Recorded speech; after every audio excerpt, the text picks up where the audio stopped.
Assalamualaikum warahmatullahi wabarakatuh. Saudara-saudaraku yang dirahmati Allah.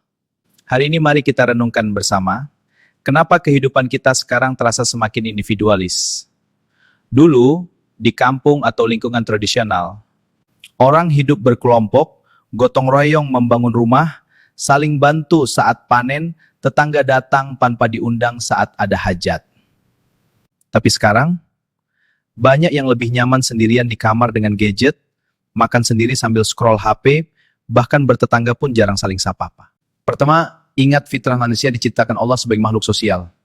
Dalam Al-Quran Allah berfirman, Ja'alnakum syu'uban wa qabaila lita'arafu inna akramakum indallahi atqakum.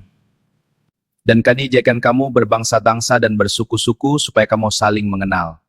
Sesungguhnya yang paling mulia di antara kamu di sisi Allah ialah yang paling bertakwa. Ayat ini menunjukkan Allah merancang kita untuk hidup berkelompok, saling mengenal, saling tolong-menolong, bukan untuk saling menjauh. Hidup berkelompok adalah sunatullah yang alami sejak zaman Nabi Adam AS.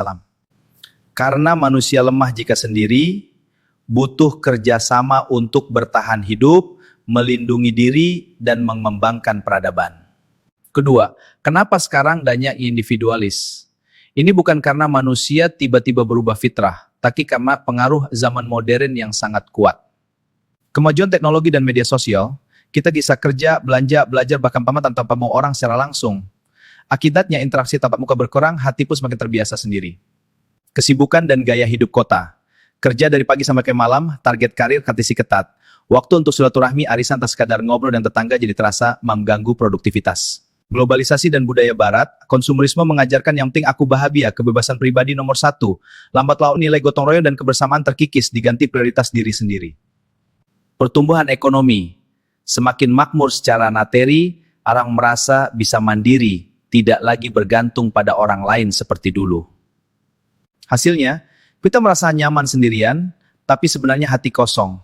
Kesepian meningkat, depresi menjamur, meski di tengah keramaian followers dan like. Padahal, hidup berkelompok itu rahmat besar. Rasulullah SAW bersabda, "Bagaimana orang yang beriman dalam cinta kasih, saling sayang, dan saling bantu adalah seperti satu tubuh. Jika satu anggota tubuh sakit, seluruh tubuh akan merasa demam dan tidak bisa tidur." Kesimpulan singkatnya, secara fitrah dan ajaran agama, kita diciptakan untuk berkelompok, saling menguatkan, dan tolong-menolong. Secara realitas zaman sekarang, kita terdorong menjadi individualis karena teknologi, kesibukan, dan pengaruh budaya luar yang menekankan aku daripada kami. Maka mari kita sadar, jangan biarkan zaman mengubah fitrah kita, kembalilah kebersamaan, mulai dari hal kecil. Sapa tetangga, antar makanan ke rumah saudara, ikut kegiatan masjid atau komunitas, karena disitulah keberkahan hidup, kebahagiaan sejati, dan ridha Allah berada. Semoga Allah menjaga kita dari sifat yang berlebihan, dan menguatkan ukhuwah serta silaturahmi di antara kita. Wassalamualaikum warahmatullahi wabarakatuh.